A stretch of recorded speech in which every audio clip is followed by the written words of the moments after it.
یوم القیامہ، تمہارے خیالات غلط ہیں، میں قیامت کی قسم کھاتا ہوں۔ تو فرمایا فلا اقسم بمواقع النجوم، وقع یقع کے کیا معنی ہے؟ اور یہ سورت کون سی؟ واقعہ، اذا وقعت الواقعہ، وقع گر جانا، پڑ جانا، یہ ستاروں کے ڈوبنے کی جگہ ہے۔ فلا اقسم بمواقع النجوم وانه لقسم لو تعلمون عظیم، اور اگر تم جانو تو یہ بہت بڑی قسم ہے جو ہم نے کھائی ہے۔ اس وقت کا انسان کیا سمجھتا کہ ستارے کہاں جاتے ہیں، کہاں غروب ہوتے ہیں، کہاں گرتے ہیں؟ آج ہمیں معلوم ہے۔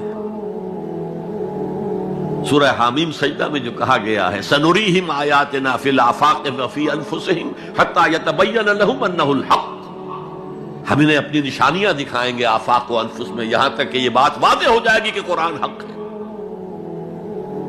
آج ہمیں معلوم ہے خلا میں بلیک ہولز ہیں، اور یہ بلیک ہولز بڑے بڑے ستاروں کے پچکنے سے، پچک جانے سے پیدا ہوئے، اور جب وہ بڑے ستارے پچکتے ہیں، جو خلا پیدا ہوتا ہے، ویکیوم، اس میں بڑی طاقت ہوتی ہے، اس کے پاس سے کوئی سیارہ، کوئی ستارہ گزر جائے اسے کھینچ لیتا ہے قبر کے اندر۔ یہ بلیک ہولز کا تصور۔ اسی لیے اللہ نے اس وقت کے لوگوں کے لیے کیا کہا؟ فلا اقسم بمواقع النجوم وانہ لقسم لو تعلمون عظیم، انہ لقرآن کریم، یہ بہت باعزت قرآن ہے، فی کتاب مکنون، ایک چھپی ہوئی کتاب میں ہے، لا یمسہ الا المطہرون، اسے چھو ہی نہیں سکتے مگر انتہائی پاک ہستیاں۔ اس کے کیا معنی ہے؟ پہلی بات تو ہمیں معلوم ہو گئی، مراد فرشتے ہیں، بے ایدی سفرۃ کرام بررہ، اسی کی شرح ہو رہی ہے نا۔ اسی سے ایک فقہی مسئلہ نکالا گیا کہ بغیر وضو کے ہاتھ نہ لگاؤ، لیکن اس کا اصل مفہوم کیا ہے وہ سمجھیے۔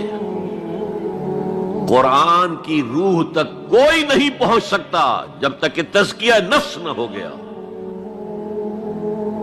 اگر حب مال، حب دنیا، حب جاہ، حب شہرت، اگر یہ تمام محبت میں دل سے نکل نہ جائیں تو قرآن کی روح تک آپ کی اپروچ نہیں ہوگی۔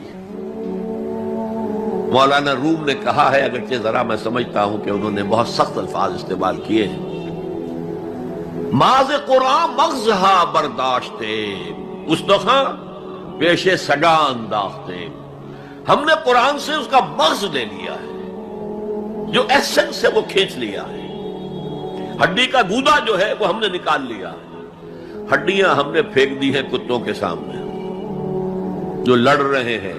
علم کلام کا مسئلہ ہے صفات حق حق سے جدا یا عین ذات، قرآن مخلوق ہے یا نہیں ہے، غیر مخلوق، اور بڑے بڑے ہو رہے ہیں اس کے اوپر، یہ کتے لڑ رہے ہیں ان ہڈیوں کے اوپر۔ ہم نے اس میں سے اصل شے نکال لی، وہ کیا ہے؟ اللہ کی محبت، اللہ کی معرفت، یہ ہے اصل شے۔ معاذ قرآن مغزہ برداشتے استخاں پیش سگا انداختے۔ تو جب تک انسان کا باطن پاک نہ ہو جائے وہ قرآن کے چھلکوں سے کھیلتا رہے گا، چاہے وہ کہنے کو مفسر ہو، قرآن کے باطن تک کبھی نہیں پہنچے گا۔ فی کتاب مکنون لا یمسہ الا المطہرون تنزیل من رب العالمین، یہ تھوڑا تھوڑا کر کے اتارا گیا ہے رب العالمین کی طرف سے۔ انزال کے معنی ہے دفعتاً اتار دینا۔ لیلۃ القدر میں آیا انا انزلناہ فی لیلۃ القدر، رمضان کے بارے میں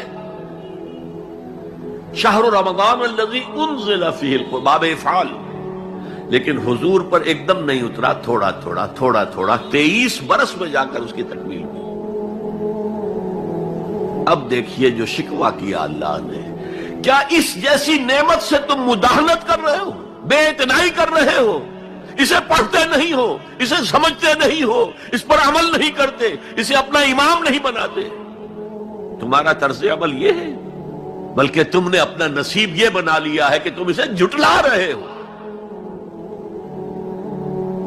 غور کیجئے، جھٹلانا جو ہے دو طرح کا ہے۔ ایک ہے زبان سے کہنا، یہ نہیں ہے، کوئی اللہ کا کلام نہیں ہے، یہ قرآن وغیرہ جھوٹ سب اساطیر الاولین ہیں، یہ محمد نے گھڑ لیا ہے وغیرہ وغیرہ، جھٹلانا ہو گیا۔ ایک جھٹلانا ہے عمل سے جھٹلانا، مان تو لیا اللہ کا کلام ہے لیکن اس کی حرام کردہ شے کو اپنے لیے حلال کیا ہوا ہے۔ حدیث نبوی ہے، ما آمن بالقرآن من استحل محارمہ، اس شخص کا قرآن پر کوئی ایمان نہیں ہے جو اس کی حرام کردہ چیز کو اپنے لیے حلال ٹھہرا لے۔ اس سے